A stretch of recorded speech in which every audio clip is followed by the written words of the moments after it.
네, 안녕하세요. 바비안입니다. 여러분, 영어를 단순하게 한국말로 바꾸는 것과 그리고 그 의미를 정확하게 이해하고 파악하는 것은 완벽하게 다른 이야기예요. 여러분들이 지금까지 토플 이외의 여타의 영어 리딩 시험을 보시다가 마지막 지문을 풀어보지도 못하고 끝나셨거나 아니면 내가 특정 주제에 대한 문제를 다 여기에서 나가버렸던 그런 경험이 있으시면 반드시 여기에서 어떤 의미 파악을 기본으로 한 리딩 학습이 돼야 돼요. 그래야지 정말로 여러분이 원하시는 목표 점수를 이뤄낼 수 있습니다. 90 플러스 액츄얼 테스트 이 강좌에서는요, 저희가 정답은 왜 정답이 되고 오답은 왜 오답이 될 수밖에 없는지에 대해서 정확하게 이야기를 해보고 그 해결책을 제가 제시를 해드릴 테니 정말로 여러분들이 잘 수업 내용을 따라오시게 되면은 확실하게 기대 이상의 점수를 가져갈 수 있을 겁니다.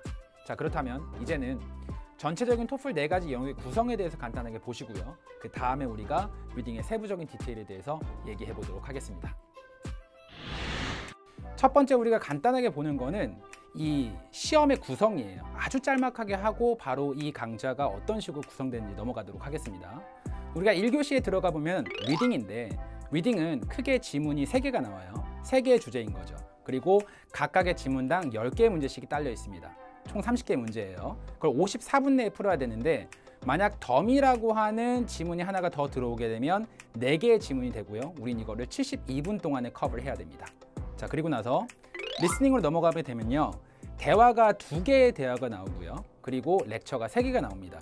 보통 이 전체에 딸려져 있는 컨텐츠의 문제를 소화를 하게 되면 41분이 걸리게 되는데, 만약 리딩에서 더미가 안 나오고 리스닝에서 더미가 나오게 되면 이게 57분으로 늘어나면서 대화 하나하고 렉처 하나가 추가적으로 붙게 돼요.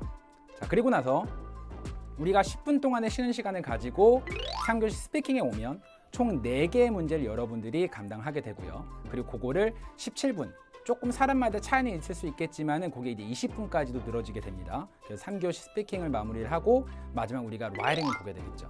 총 50분의 시간이고요. 에세이를 간단하게 2개를 쓴다라고 생각하시면 되는데, 첫 번째 에세이는 20분, 그리고 두 번째 에세이는 30분의 시간이 주어지게 됩니다.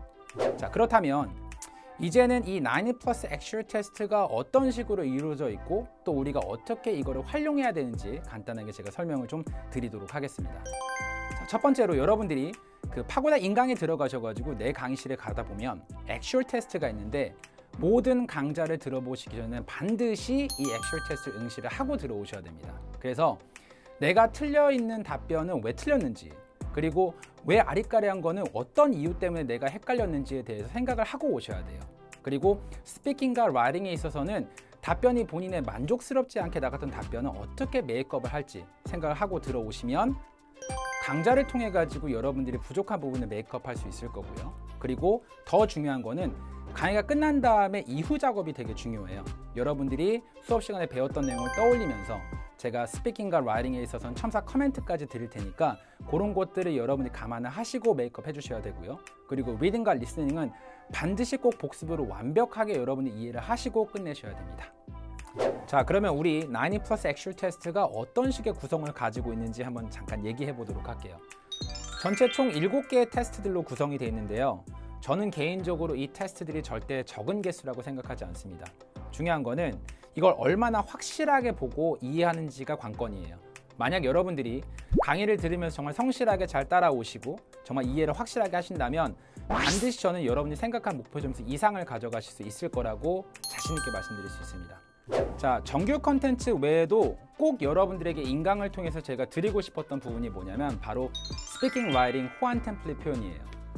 이 강좌를 보고 있는 대부분의 여러분들이 시간이 턱없이 부족하다라고 하는 걸 저도 알고 있어요. 오케이? 그리고 여러분들이 목표 이상의 점수를 분명히 얻고 싶은데 짧은 시간에 그런 효과를 극대화시키기 위해서 제가 야심차게 준비한 것이 바로 스피킹과 라이팅의 어떤 공통되는 호환되는 어떤 템플릿 표현이니까 요거를 분명하게 수업 시간에 이해하고 활용한 능력까지만 여러분이 갖추게 되면은 여러분들의 어떤 꿈의 점수도 더 이상 꿈이 아니라 현실로 변해 있을 겁니다. 자, 근데 이거 외에도요, 제가 10여 년간의 어떤 그런 테스트를 봐오면서 그리고 강의를 해오면서 하나 여기에서 노리스한 건 뭐냐면 리딩과 리스닝에 있어가 출제 패턴이 계속 반복이 돼요. 토플이 그렇게 영한 테스트가 아니에요. 항상 나오는 어떤 출제 소재나 나오는 패턴, 그런 어떤 소재의 반복 같은 경우가 정해져 있기 때문에 그 부분에 대해서 제가 수업 시간에 강조를 되게 많이 할 거고요. 그리고 문제에서도 정말 정답같이 보이는 매력적인 오답들이 있어요. 그런 것들 어떻게 걸러내는지도 수업 시간에 충분히 여러분에게 설명을 드리도록 할 겁니다. 자, 그럼 이제는 우리가 토플 리딩 섹션의 전반적인 구성에 대해서 쭉 한번 보고 들어가도록 하겠습니다. 여러분의 1교시 리딩에 들어가게 되면 총 3개의 지문을 보게 되는데요. 각 한 가지의 지문당 가지고 있는 문제의 개수는 10개입니다. 자, 그래서 그 30문제를 총 54분 동안에 풀어야 돼요. 근데 항상 3개의 지문이 나오고 54분의 시간을 갖게 되는 건 아닙니다. 한 가지의 지문이 더미로 들어가게 되는 경우가 있고요. 그러면 총 4개의 지문이 되고 우리에겐 총 72분의 시간이 주어지게 됩니다. 자, 우리가 문제를 보게 됐을 때 시험에 문제가 뜨는 구성은요. 여러분이 지금 화면을 보고 계시는 것처럼 본인을 기준으로 왼쪽에 문제가 뜨게 되고요. 그리고 오른쪽에 해당 지문이 자동으로 위치하게 됩니다. 토플 리딩에서 우리가 문제를 보게 되면 총 9가지의 문제 구성을 가지고 있는데요. 물론 우리가 수업을 쭉 진행하면서 이 각각의 유형에 대한 어프로치를 설명을 드릴 거지만 간단하게 이 유형이 각각의 어떤 특징을 가지고 있는지 한번 보고 들어가도록 할 텐데요. 첫 번째는 어휘 문제입니다. 지문에서 특정 단어의 색깔이 칠해져 있고요. 가장 이 단어와 유사한 뜻을 가지고 있는 선지를 골라내는 거예요. 두 번째, 레퍼런스 문제. 해당 단어에 의미하는 바나 아니면 이게 실제로 지시하는 대상이 어떤 것인지를 골라내는 유형이에요. 세 번째는 학생들이 좀 많이 어려워하는 유형 중에 하나인데 해당하는 지문에서 6줄이나 7줄 정도의 문장이 색깔이 칠해져 있고요. 그것을 가장 잘 요약한 선지를 고르는 것이 바로 심플리피케이션 문제입니다. 그리고 우리가 맞는 걸 골라라 혹은 언급되지 않은 걸 골라라, 틀린 걸 골라라라고 하는 어떤 디테일의 문제가 바로 팩트 앤 네거티브 팩트 문제로 등장을 하게 됩니다. 이게 바로 4번이게 되고요. 그리고 디테일을 기반으로 해가지고 지문에서 언급되지 않은 내용이긴 하겠지만은 추론할 수 있는 내용을 골라라 라고 하는 인퍼런스 문제가 출제가 되고 과연 왜 author가 이 부분을 멘션했을까? 그 의도에 대해서 파악하는 의도 파악 문제 또한 나옵니다. 그리고 학생들이 정말로 가장 많이 어려워하는 타입 중에 하나인 문장 삽입 문제가 있는데요. 해당하는 문장 하나를 가지고 A, B, C, D의 구멍이 뚫어져 있으면 과연 어느 부분에 들어가는 것이 가장 자연스러운 연결을 만들 수 있겠는가라고 하는 문제도 나옵니다. 또한 전체적인 지문의 내용을 간략하게 summarize하는 summary 문제가 나오고요.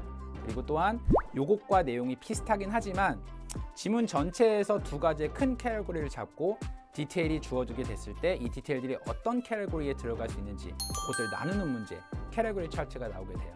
그래서 우리가 수업을 할 때마다 각각의 유형마다 접근하는 방식이 있고 풀이 방식이 다 제각각이에요. 그런 것들을 제가 하나하나 다 멘션을 드리도록 하겠습니다. 자, 이제는 정말로 중요한 제가 야심차게 준비한 저만의 팁을 드리도록 할 텐데요. 리딩은 단순하게 여러분들이 풀어보고 문제를 쭉 여기에서 본 다음에 채점하고 끝 이렇게 들어가면 본인은 그대로인데 컨텐츠만 바뀌게 돼요. 제가 여러분들에게 원하는 건 뭐냐면 컨텐츠는 그대로인데 여러분들이 바뀌어야 돼요. 자, 그러려면 하나의 지문을 봐도 똑바로 봐야 됩니다. 이 여기에서의 정답이 왜 나왔는지 정확하게 지문에서 그 클루를 잡아낼 수 있어야 돼요. 그래서 우리가 항상 문제를 풀 때마다 과연 이 정답은 왜 정답이 되는지에 대해서 가볍게 볼 거고요. 그리고 또 하나, 오답인 경우에서 항상 틀리는 오답 같은 경우는 그런 비슷한 문제인 경우에 똑같은 실수를 반복을 합니다. 그런 실수를 미연에 방지를 하고 또 저지르지 않으려면 이 오답이 왜 오답이 될 수밖에 없는가에 대한 설명을 본인이 할 수 있어야 돼요.